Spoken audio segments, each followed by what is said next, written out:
Hello and welcome to Talking Tudors, a fortnightly podcast about the ever-fascinating Tudor dynasty. My name is Natalie Grueninger and I'll be your host and guide on this journey through 16th century England. Are you ready to step through the veil of time into the dazzling and dangerous world of the Tudor court? Without further ado, it's time to talk Tudors.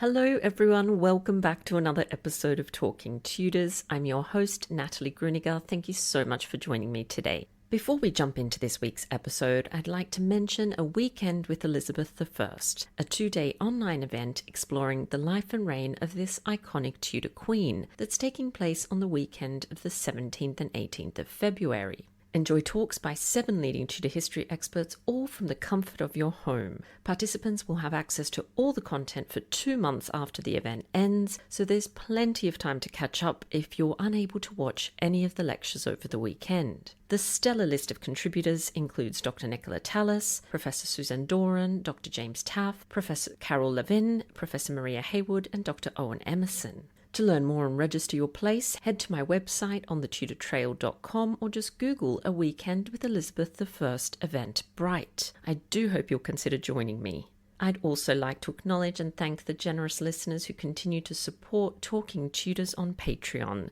and extend a heartfelt thank you to everyone who's taken the time to rate and review the show. This really does make a difference. If you love the podcast, if you never miss an episode, I invite you to join the Talking Tudors Patreon community. Please visit patreon.com/talkingtudors for more information. Join the Talking Tudors patron family to instantly unlock access to exclusive posts, including audio releases and videos. Patrons are also eligible to attend additional monthly live talks and take part in a member-only book club. They can also enter patron-only monthly giveaways, to name but a few of the perks. You can also support the podcast and share your love of Tudor history with the world by buying Talking Tudors merchandise. There are a number of designs and products available, including phone cases, mugs, notebooks, and apparel. Check out all the products at talkingtudors.threadless.com. Now, on to today's episode. I'm delighted to welcome G.J. Williams to the podcast to chat about her debut novel, The Conjurers Apprentice. G.J. Williams is Welsh but raised in England. She grew up in Somerset, where history, storytelling, and adventure were the stuff of life. She wrote as a child, but then a career in academia followed by international consulting meant that it was some years before the love of crafting a tale came back to the forefront of her life. G.J. Williams now lives between London and Somerset and is often found writing on the train journey next to a grumpy cat and a cup of tea. The tap of the keyboard keys transports her to medieval England and all the sounds, smells, and intrigues of life. When not writing, life is a busy muddle of research, travelling to historic sites, walking, woodwork, or sailing the blue seas on her beloved boat. Let's dive straight into our conversation. Welcome to Talking Tudors. How are you? I'm really well, Natalie, and it's lovely to be here. How are you? I'm well, thank you. I'm so happy about this conversation. I've been looking forward to chatting with you. So let's just start with you just introducing yourself to our listeners and just telling us a little bit about you and your background. Okay, so my author name is G.J. Williams. The G is for Gwenllian, which is a very, very old Welsh name.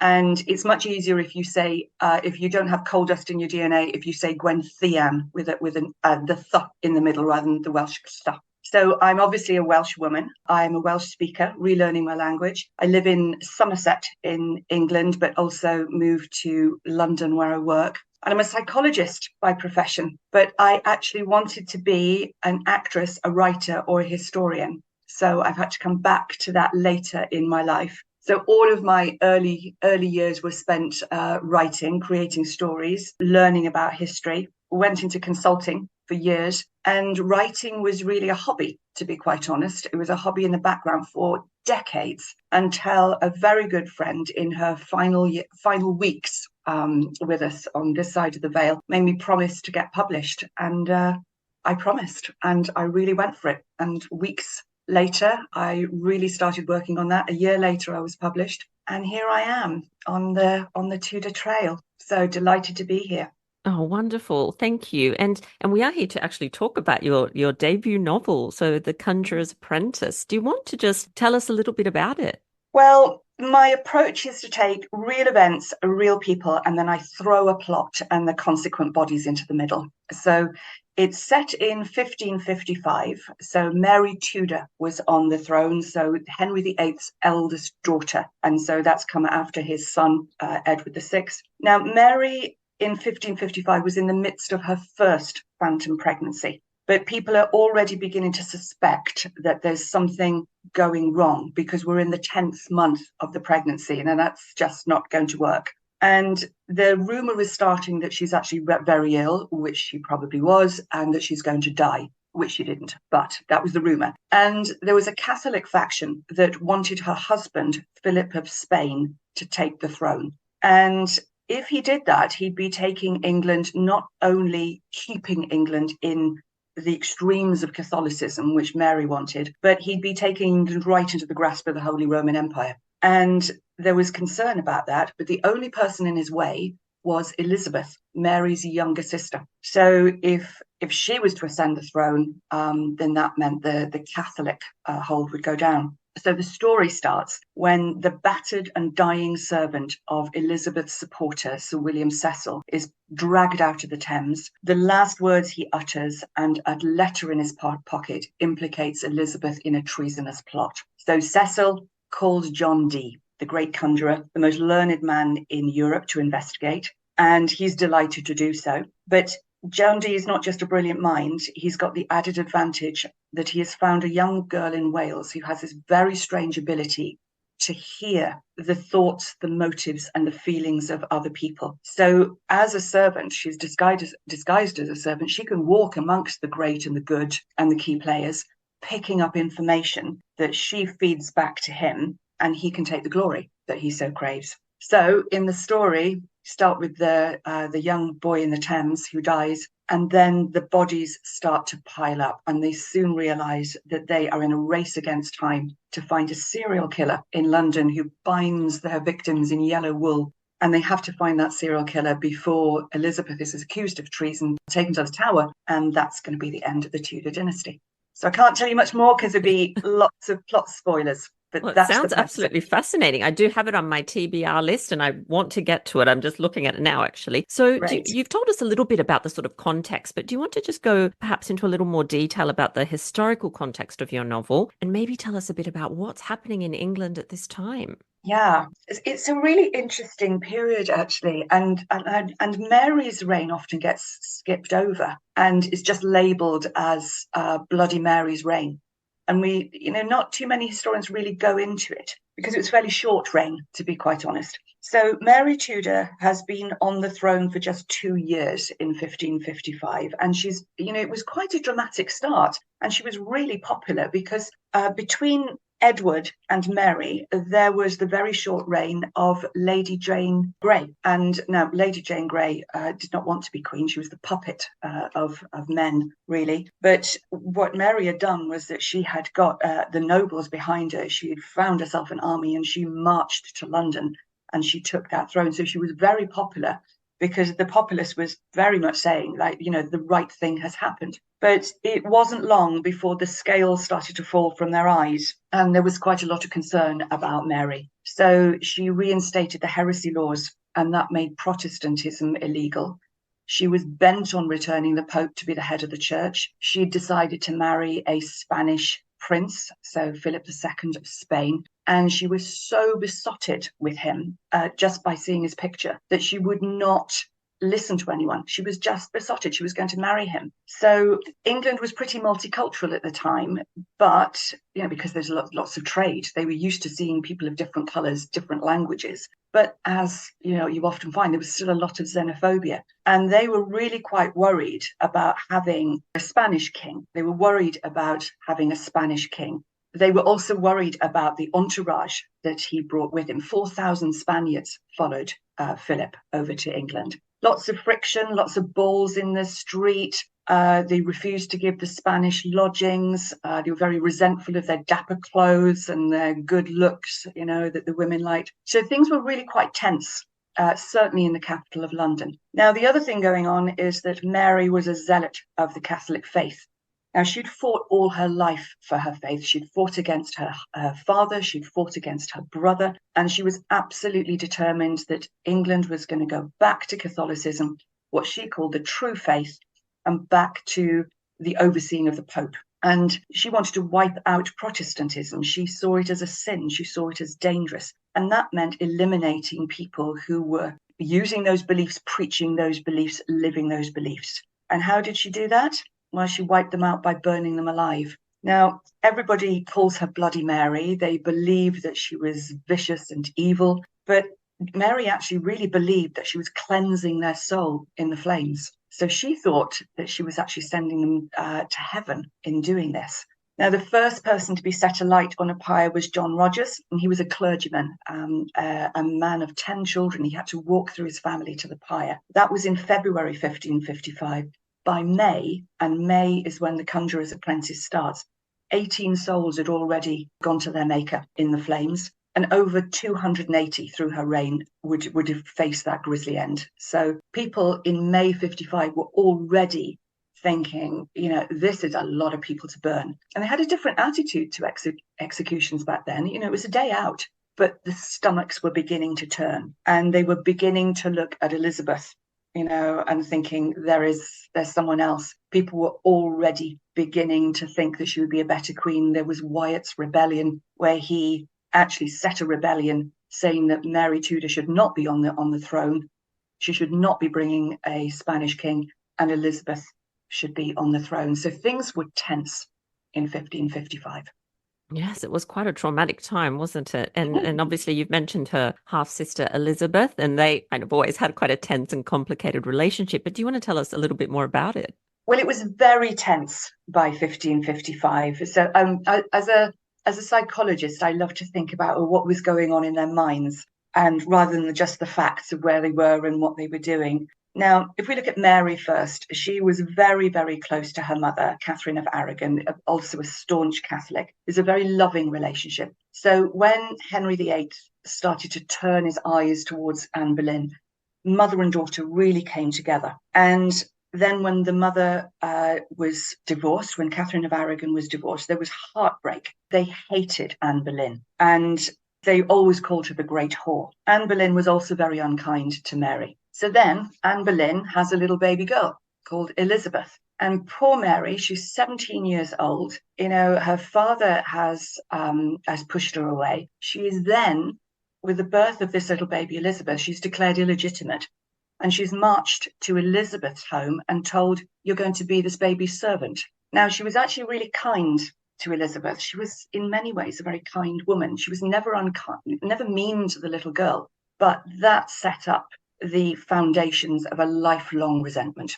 So then Anne Boleyn falls from favour. She's accused of adultery and incest, treason. Mary was delighted, to be quite honest. And she carried on the slander all of her life, stating, and she probably believed, to be quite honest, that Elizabeth was not Henry's daughter, that she was really the daughter of an adulterous liaison between Anne Boleyn and her musician, Mark Smeaton. And she carried on that story all of her life, which, of course, Elizabeth would not like at all. So the resentment is now coming both ways. Then we go through the remaining 4 wives of Henry. They were all kind to the 2 sisters. Then you get to the reign of Edward VI, and Mary finds herself isolated again because she's holding on to that Catholic faith, and she's really fighting. Now, Edward was not only a little prig, but he was a staunch Protestantism, so he was putting her under massive pressure. And Elizabeth, being Protestant, was keeping a low profile. She was also keeping her name very clean after the Seymour affair, and so did little to support her older sister, to be quite honest. So Mary becomes queen. And they were very, very different. They were so different in attitude and faith and experience. And I had to think, as they would have as women. And time had not been very kind to Mary. All that distress and the loneliness and the various stomach ailments meant that they'd really taken their toll on her. And she looked older than her years. She was skinny with loose skin. The French ambassador actually described her as old and flabby. She wore gaudy clothes, too much jewelry, which made her just look worse, to be quite honest. She wasn't the life and soul of the party. She wasn't vivacious, though she was a kind woman, and she had a very deep voice, like a man. And you compare that to her little sister, Elizabeth. Elizabeth is younger, she's beautiful, she's very bright, intelligent, she's vivacious, she has admirers, she's loved by the people. This pesky Thomas Wyers had actually set up a rebellion to get her on the queen, and it was all too much for Mary. So she put down that rebellion, she put her sister in the Tower, and the tables had turned.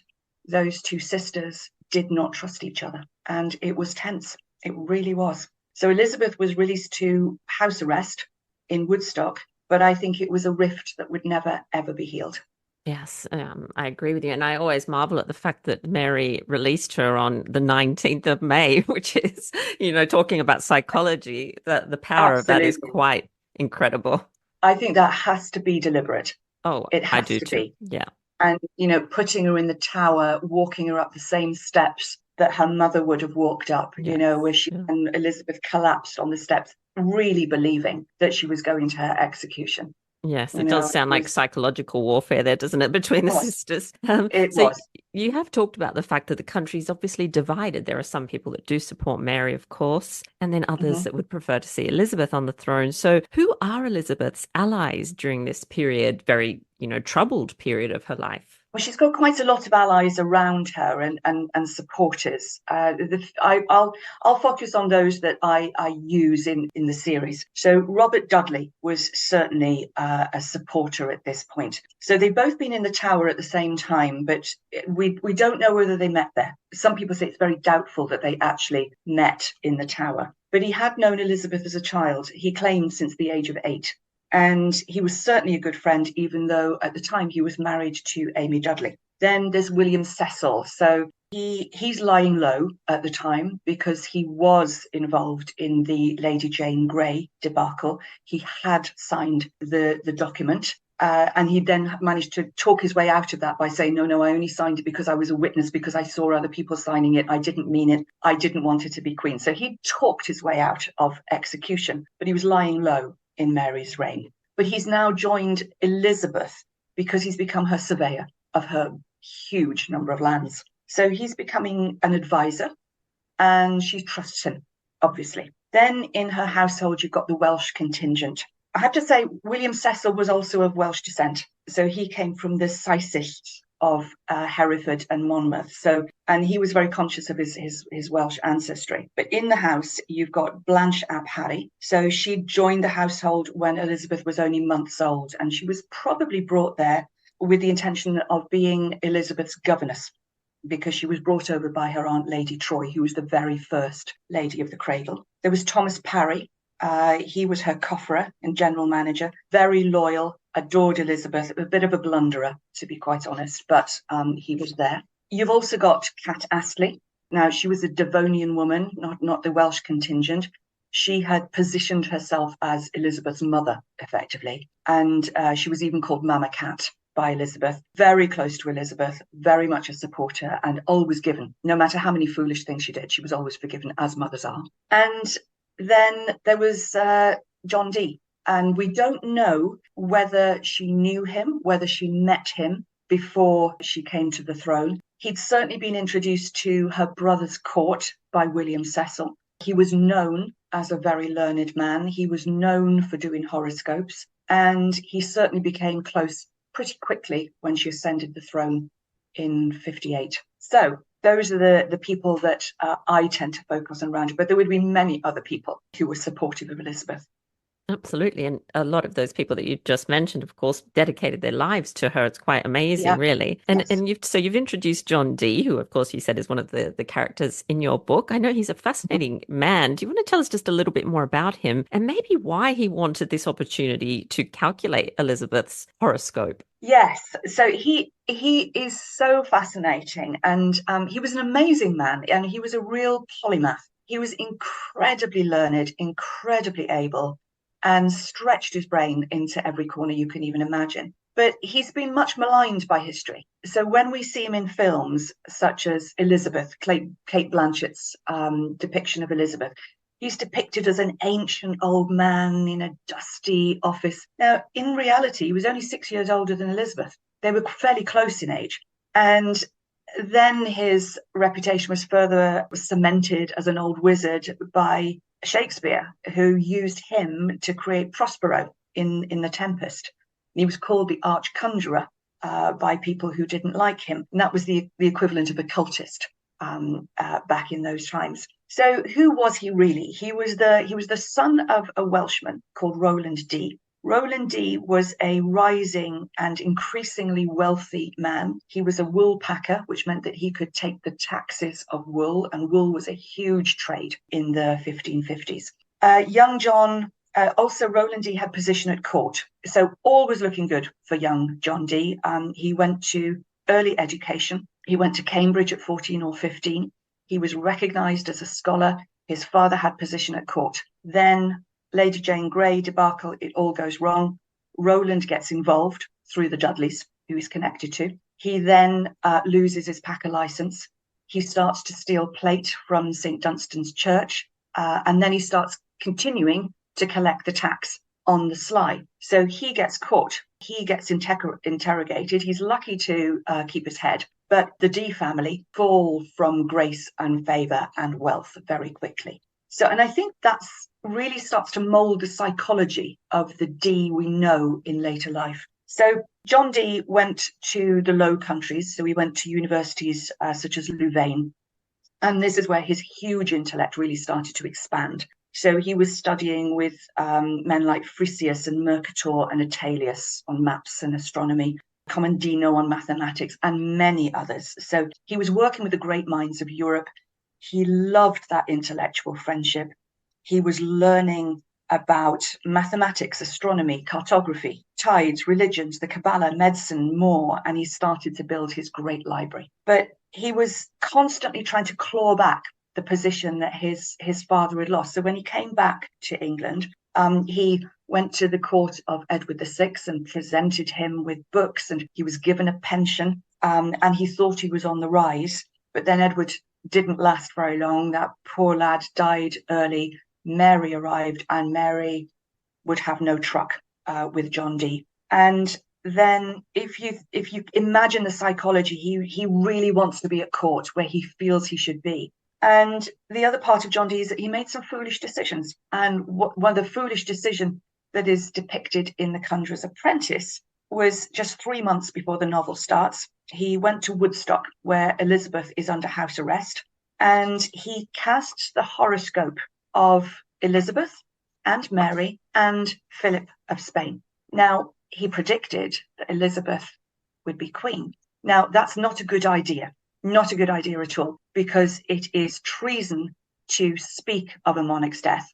And if you start predicting it, that's particularly bad. So Dee, in trying to get on the right side of Elizabeth and Elizabeth's supporters, actually gave his enemies a chance to pounce. I can't say any more because it would be a huge plot spoiler for the book, but he will make more rash decisions that will come out in the future novels in the series. Now, obviously, Elizabeth has William Cecil by her side, and he stays by her side until his death, really. So what does William Cecil think of Dee? What's their relationship like? You know, I've really pondered this, and I've researched, and it's really quite difficult to work it out.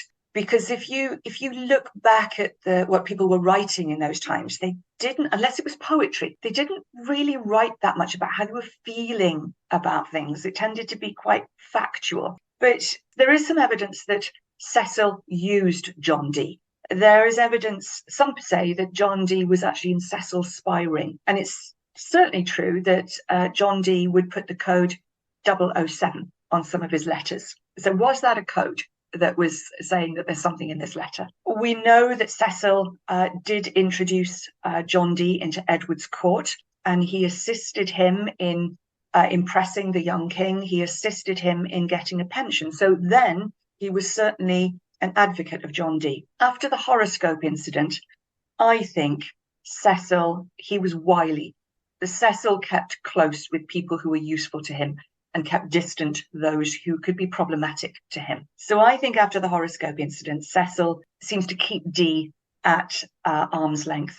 And you start this pattern of Dee wanting to be close to Cecil. He wanted to be close to Blanche Ap Harry, who is very close to Elizabeth. He's always asking John Dee for more money. And Cecil, who was wily and also quite mean, always keeps him dangling. So he always keeps him dangling in hope of more money, hope of more standing that he craves, but it never really happens.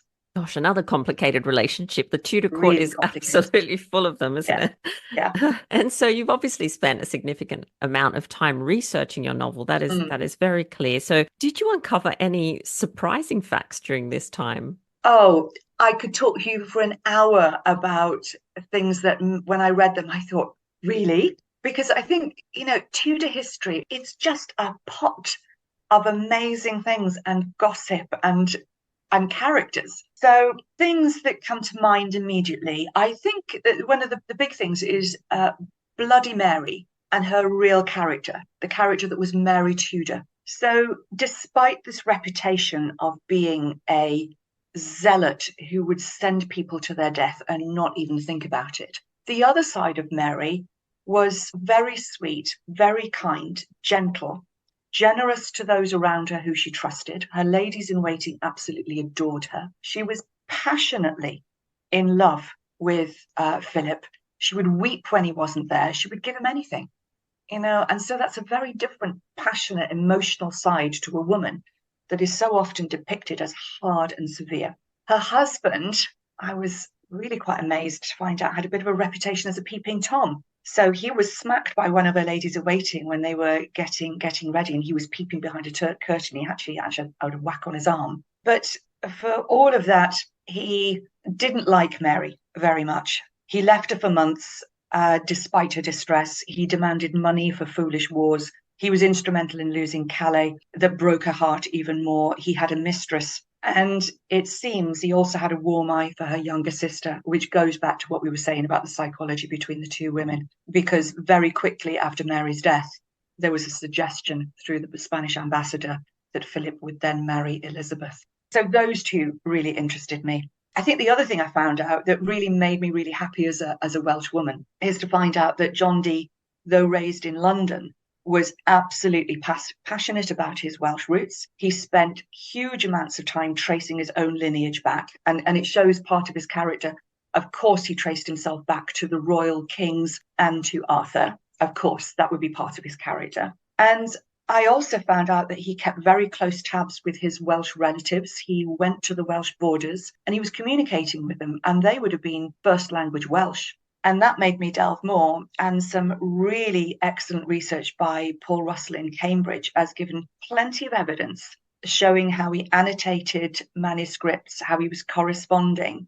Good evidence that John Dee, though raised in London, both understood and maybe spoke Welsh. So that was a delight to find as a Welsh woman. Absolutely. So many treasures, really. That's amazing. So we're up to the point of the episode where we play what I like to call a little game of 10 to go. So these are just 10 questions to get to know you a little bit better. So the first one is, what's one of your favorite historic sites to visit? Oh, that's a tough one. At the moment, I'm really swaying between Hever Castle and Hampton Court Palace. And not only the atmosphere there and the brilliance of the curation, but it's the people there and just the amazing knowledge. So I went to Hampton Court Palace and found a young man dressed up as a kitchen boy. He's actually a PhD in history. And I had a 1 hour brilliant lecture on how the kitchens worked, how the court worked. And just talking to people in those brilliant sites it's an education. And so I have to go Hampton Court Palace right It's now. a tough choice, isn't it? They're two of my It's really favorites as tough well, to and I pick out. can never decide between them. So that's perfectly fine. So, what about the last book that you read, or perhaps one that you're currently reading? The last book I read in terms of factual is Alison Weir on Elizabeth. And I always default for Alison Weir because her ability to compile so much detail and fact and put it into a prose style which is so digestible. She makes it really easy for me because I'm a psychologist, I'm not a historian. So I'm researching my the third book, or have researched the third book. I've written it now, and so I was looking at Alison Weir. And then the last novel I read, I went back to the Dissolution by C.J. Sansom. And why do I go back to that? It's because I started writing this type of fiction because of C.J. Sansom. Somebody said, write what you loved. And I loved what he did. So Yes, that's the I last think that's good novel. advice. Definitely write what you love and what you love to Yeah, read, right? yeah. It's been a long time since I've read that book, so I might need to return to that at some point. Mhm. So what about a new skill that you'd like to learn? I would love to learn the skill of looking at those ancient manuscripts and being able to read them as I could read a letter now. It's the style of the language and the different use of words. So just the word diverse. If I was saying, she had diverse interests, it meant different interests. So you could have diverse homes back then, or diverse ideas, or diverse students. And it's just little things like that.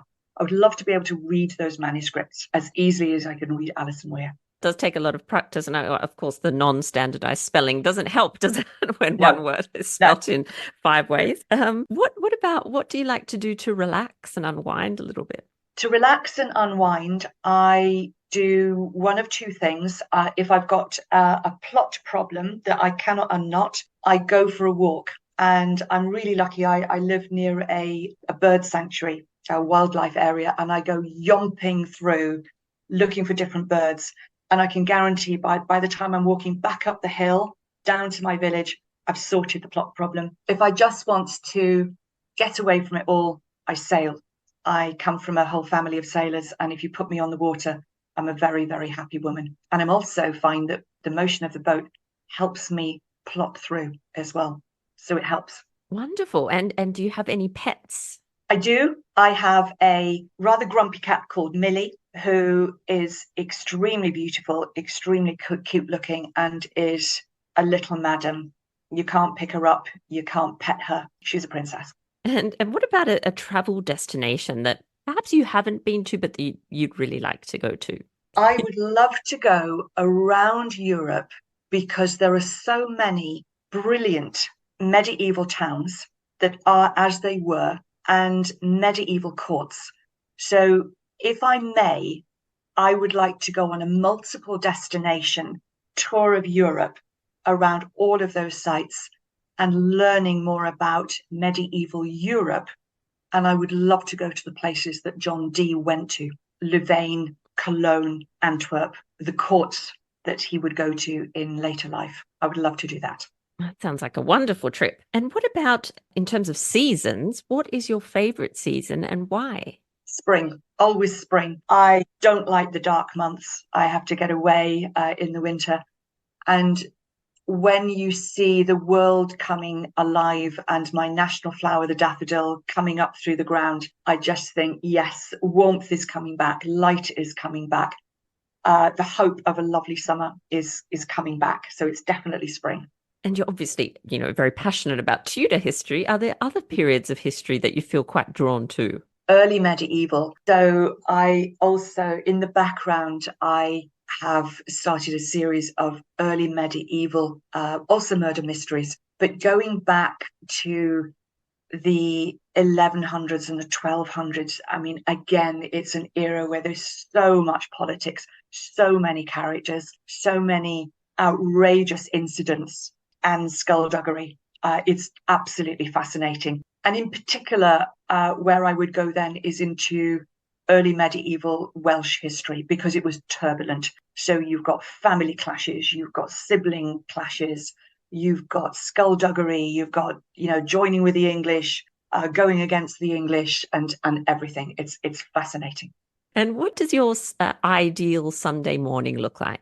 My ideal Sunday morning is to stay in bed longer than I normally do. I try to be a really early riser. So it's to stay in bed a little bit longer, then to have a good hour's reading. Then I watch a politics program in the UK. I love watching Laura Kuenssberg, that catches me up with what's going on. Love her style.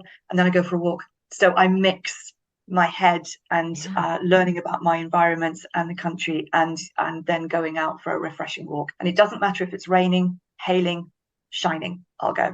Now, that does sound wonderful. And very last question. I think you actually answered this when you were chatting earlier, but I'll ask you anyway. So when you were a child, what did you want to be when you grew up? I wanted to be an actress and a writer. I also was really interested in history. So I used to spend my time writing. I wrote all the school plays. I wrote the Brownie plays. I was also a bossy little girl. So I not only had a star role, but I directed, constantly asking people about history. And one story about my childhood that I love to tell is that when I was 9 years old, I had a teacher who was Mr. Williams.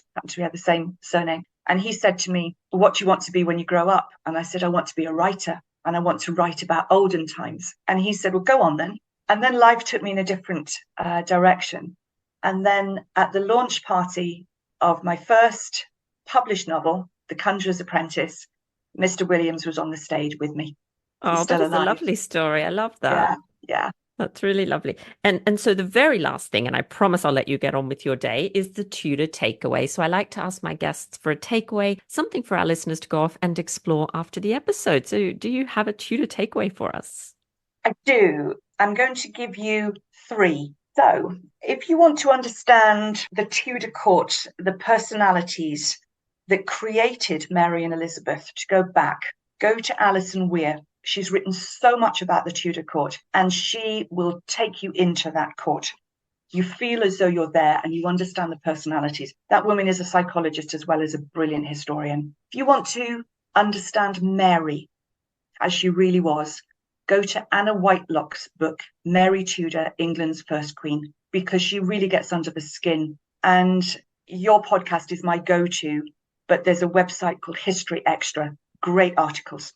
And if you want to do something and you're in the UK, go to Hever Castle after March the 25th, and they are opening the Boleyn apartment. And that will transport you back to the life and the world of the Boleyns and how people really lived in that castle at that time. Wonderful takeaways. And yes, I cannot wait to see the new Boleyn apartments. I will fly 21 hours to see those, that's for sure. I would too. Thank you so much for taking the time to talk Tudors with us. This has been such a fascinating discussion, and I really appreciate you making the time to chat with me. Thank you so much, Natalie. And it's been a real pleasure to be here. And I think I've said to you before that when I started researching for the Tudor Rose Murders series, yours was the first podcast I signed up to. And I remember thinking, I want to be on that. And so it's such a pleasure to be here. Thank you so much. Well, that brings us to the end of this episode of Talking Tudors. Thank you so much for joining us. I absolutely love to hear from listeners, so if you have any comments or suggestions, or just want to say hi, please get in touch with me via my website, www.onthetudortrail.com, where you'll also find show notes for today's episode. If you've enjoyed the show, please share the podcast with friends and family, and don't forget to subscribe, rate, and review. I also invite you to join our Talking Tudors podcast group on Facebook, where you can interact with other Tudor history lovers and hear all the behind-the-scenes news. You'll also find me on Twitter. My handle is On The Tudor Trail, and on Instagram as The Most Happy 78. It's time now for us to re-enter the modern world. As always, I look forward to talking Tudors with you again very soon.